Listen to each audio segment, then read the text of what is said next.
मित्रों, अब मैं सत्यार्थ प्रकाश, जो कि आर्य समाजियों की एक महत्वपूर्ण पुस्तक है, उसमें महर्षि दयानंद सरस्वती क्या कहते हैं इस संदर्भ में आपसे कुछ आपके समक्ष कुछ तथ्य रखूंगा। मित्रों, महर्षि दयानंद सरस्वती ने सत्यार्थ प्रकाश की रचना उन पाखंडियों और ऐसे लोगों को जवाब देने के लिए की जो वेदों तथा अन्य हिंदू ग्रंथों को गलत व्याख्या करके गलत ढंग से पेश करते थे।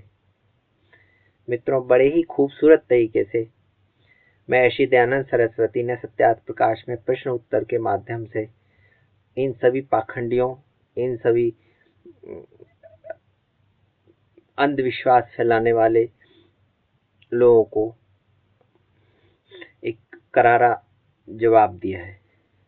मित्रों, आइए सत्यार्थ प्रकाश के उन तथ्यों को देखें, उन बातों को देखें जो महर्षि दयानंद सरस्वती ने मनुस्मृति के बारे में तथा जातिवाद के बारे में अपनी पुस्तक में लिखी है। प्रश्न: क्या जिसके माता पिता ब्राह्मण ब्राह्मणी होते हैं और जिसके माता पिता अन्य वर्णस्थ हो वह कभी ब्राह्मण हो सकता है? उत्तर: हाँ, बहुत से हो गए, होते हैं और होंगे भी। जैसे छंदोगय उपनिषद में जावाल ऋषि अज्ञात कुल, महाभारत में विश्वामित्र क्षत्रिय वर्ण और मातंग ऋषि चांडाल कुल से ब्राह्मण हो गए थे। अब भी जो उत्तम विद्या स्वभाव वाला है वही ब्राह्मण के योग्य और मूर्ख शूद्र के योग्य होता है और वैसा ही आगे भी होगा। प्रश्न: भला जो रजवीर से शरीर हुआ है वह बदलकर दूसरे वर्ण के योग्य कैसे हो सकता है? उत्तर: रजवीर के योग से ब्राह्मण शरीर नहीं होता, किंतु स्वाध्यायेन जपयो मैस्त्री विद्येन ज्याया सुतः महायज्ञश्च वामीयम क्रियते तनु। मनुस्मृति। इसका अर्थ पूर्व कराए हैं और यहाँ भी संक्षेप से करते हैं।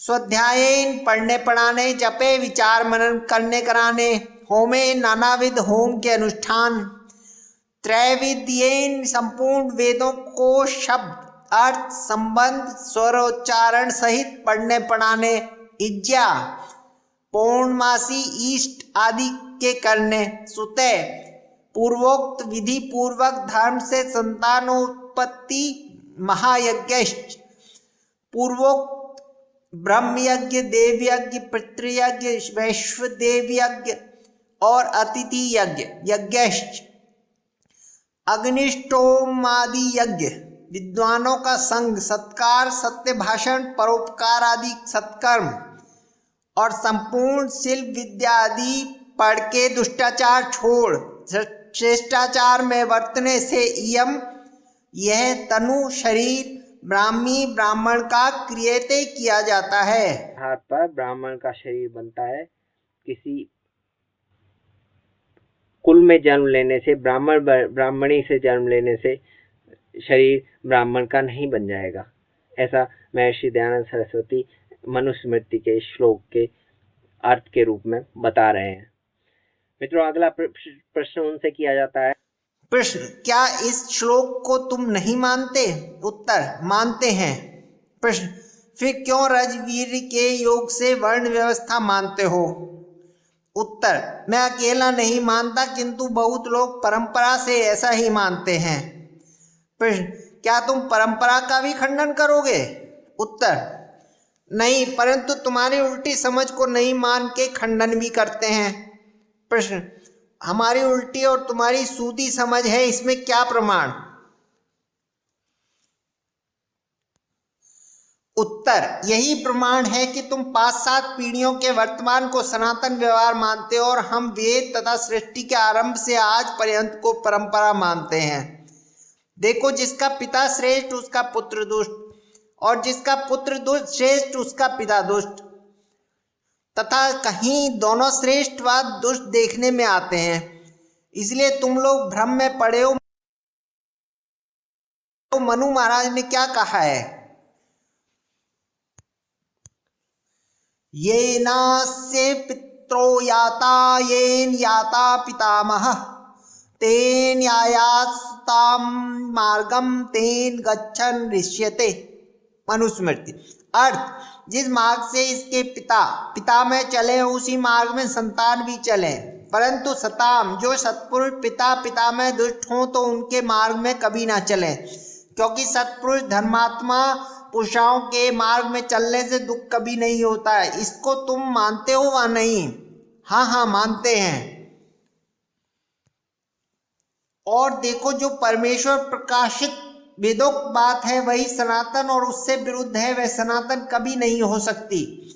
ऐसा ही सब लोगों को मानना चाहिए वा नहीं? अवश्य चाहिए। जो ऐसा ना माने उससे कहो कि किसी का पिता दरिद्र हो और उसका पुत्र धनाढ्य होवे तो क्या अपने पिता की दरिद्रावस्था के अभिमान से धन को फेंक देवे? क्या जिसका पिता अंधा हो उसका पुत्र आंखों को फोड़ डाले? जिसका पिता कुकर्मी हो क्या उसका पुत्र भी कुकर्म ही करे? नहीं, किंतु जो पुरुषों के उत्तम कर्म हो उनका सेवन और दुष्ट कर्मों का त्याग कर देना सबको अत्यावश्यक है। कर्म के आधार पर जाति व्यवस्था होती है, मान्य होती है। जाति व्यवस्था को महर्षि दयानंद सरस्वती पूरी तरह से नकार रहे हैं। कहते हैं कि किसी का पिता श्रेष्ठ होता है, पुत्र दुष्ट होता है, तथा पुत्र श्रेष्ठ होता है, पिता दुष्ट होता है, ऐसा देखने में आता है। अर्थात ये नहीं कहा जा सकता कि ब्राह्मण का पुत्र ब्राह्मण ही होना चाहिए, शूद्र का पुत्र शूद्र ही होना चाहिए, अथवा शूद्र का पुत्र ब्राह्मण नहीं होना चाहिए, ब्राह्मण का पुत्र शूद्र नहीं। जो कोई रजवीर के योग से वर्णाश्रम माने और गुण कर्मों के योग से ना माने तो उससे पूछना चाहिए कि जो कोई अपने वर्ण को छोड़ नीच अंतज अथवा कुश्चिन मुसलमान हो गया हो उसको ब्राह्मण क्यों नहीं गिनते? यहाँ यही कहोगे कि उसने ब्राह्मण के कर्म छोड़ दिए इसलिए वह ब्राह्मण नहीं है।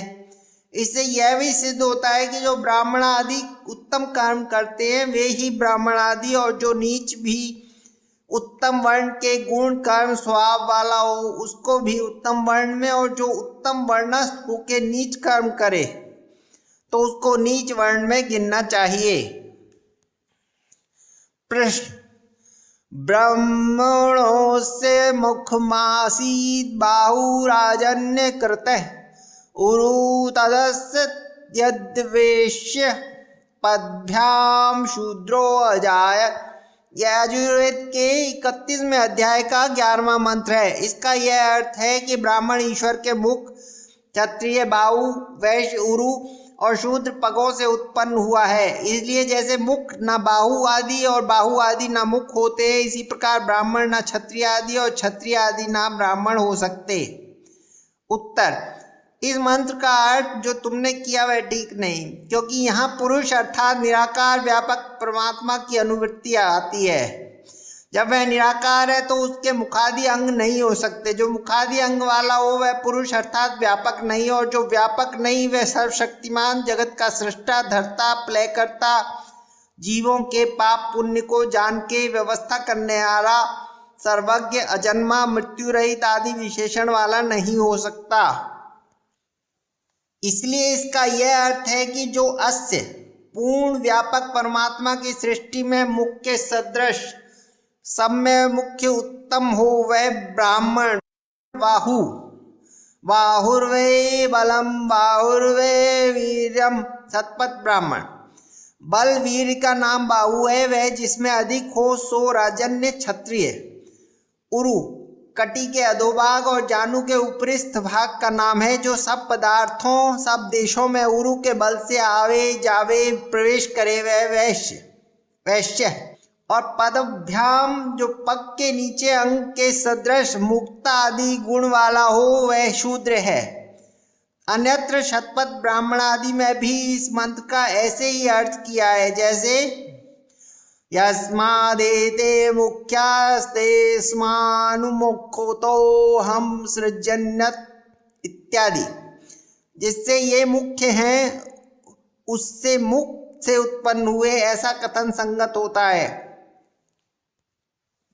अर्थात जैसा मुख सब अंगों में श्रेष्ठ है, वैसे पूर्ण विद्या और उत्तम गुण कर्म स्वभाव से युक्त होने से मनुष्य जाति में उत्तम ब्राह्मण कहाते हैं। जब परमेश्वर के निराकार होने से मुखादि अंग ही नहीं है तो मुख आदि से उत्पन्न होना असंभव है। जैसा कि बंध्या स्त्री के पुत्र का विवाह होना और जो मुखादि अंगों से ब्राह्मण आदि उत्पन्न होते तो उपादान करण के सदृश ब्राह्मणादि की आकृति अवश्य होती।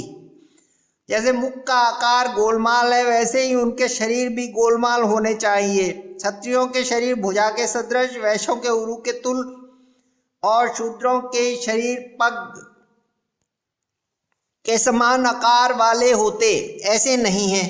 और जो कोई तुमसे प्रश्न करेगा कि जो मुखादि से उत्पन्न हुए थे उनकी ब्राह्मण आदि संज्ञा हो, परंतु तुम्हारी नहीं, क्योंकि जैसे सब लोग गर्भाशय से उत्पन्न होते हैं वैसे तुम भी होते हो। तुम मुखादि से उत्पन्न होकर अभिमान करते हो, इसलिए तुम्हारा कहा अर्थ व्यर्थ है।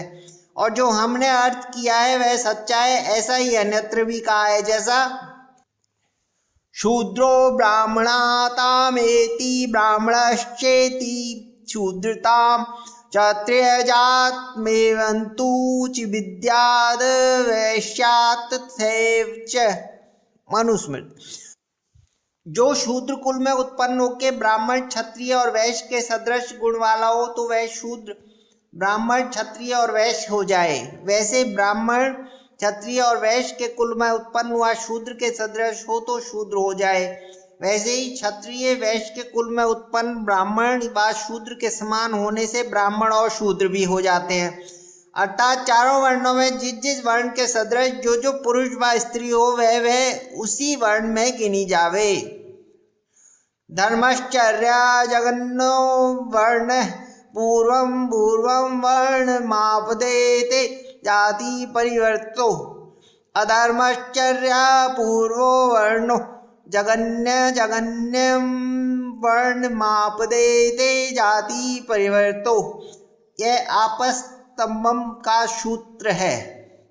धर्माचरण से निकृष्ट वर्ण अपने से उत्तम वर्ण को प्राप्त होता है और वह उसी वर्ण में गिना जावे कि जिसके योग्य होवे। वैसे अधर्माचरण से पूर्व अर्थात उत्तम वर्ण वाला मनुष्य अपने से नीचे वाले वर्णों को प्राप्त होता है और वह उसी वर्ण में गिना जावे। जैसे पुरुष जिस वर्ण के योग्य होता है वैसे ही स्त्रियां की भी व्यवस्था समझनी चाहिए। इससे क्या सिद्ध हुआ कि इस प्रकार होने से सब वर्ण अपने अपने कर्म गुण स्वभाव युक्त होकर शुद्धता के साथ रहते हैं। अर्थात ब्राह्मण कुल में कोई क्षत्रिय वैश्य शूद्र के सदृश न रहे और क्षत्रिय वैश्य शूद्र वर्ण भी शुद्ध रहते हैं। वर्ण संकरता प्राप्त होगी, इससे किसी वर्ण की निंदा व अयोग्यता भी न होगी। प्रश्न। जो किसी के एक ही पुत्र व पुत्री हो वह दूसरे वर्ण में प्रविष्ट हो जाए तो उसके माँ बाप की सेवा कौन करेगा और वंश छेदन भी हो जाएगा, इसकी क्या व्यवस्था होनी चाहिए? उत्तर। ना किसी की सेवा का भंग और ना वंश छेदन होगा, क्योंकि उनको अपने लड़के लड़कियों के बदले स्वर्ण के योग्य दूसरे संतान विद्यासभा और राजसभा की व्यवस्था से मिलेंगे, इसलिए कुछ भी अव्यवस्था ना होगी। यह गुण कर्मों से वर्णों की व्यवस्था कन्याओं की 16वें वर्ष और पुरुषों की 25वें वर्ष की परीक्षा में नियत करनी चाहिए और इसी क्रम से अर्थात ब्राह्मण का ब्राह्मणी, क्षत्रिय का क्षत्रिया, वैश्य का वैश्या और शूद्र का शूद्रा के साथ विवाह होना चाहिए। तभी अपने अपने वर्णों के कर्म और परस्पर प्रीति भी यथा योग्य रहेगी। यहाँ पे शूद्र शब्द जन्म जात शूद्र से नहीं लिया जाना चाहिए, बल्कि एक अशिक्षित और ऐसे व्यक्ति से जो समस्त विद्याओं से दूर है, जो अशिक्षित है।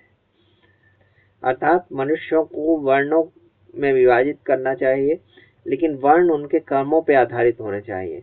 जो ब्राह्मण कर्म करे उसे ब्राह्मण, जो क्षत्रिय कर्म करे उसे क्षत्रिय, जो वैश्य कर्म करे उसे वैश्य, शूद्र कर्म करे उसे शूद्र में गिना जाना चाहिए।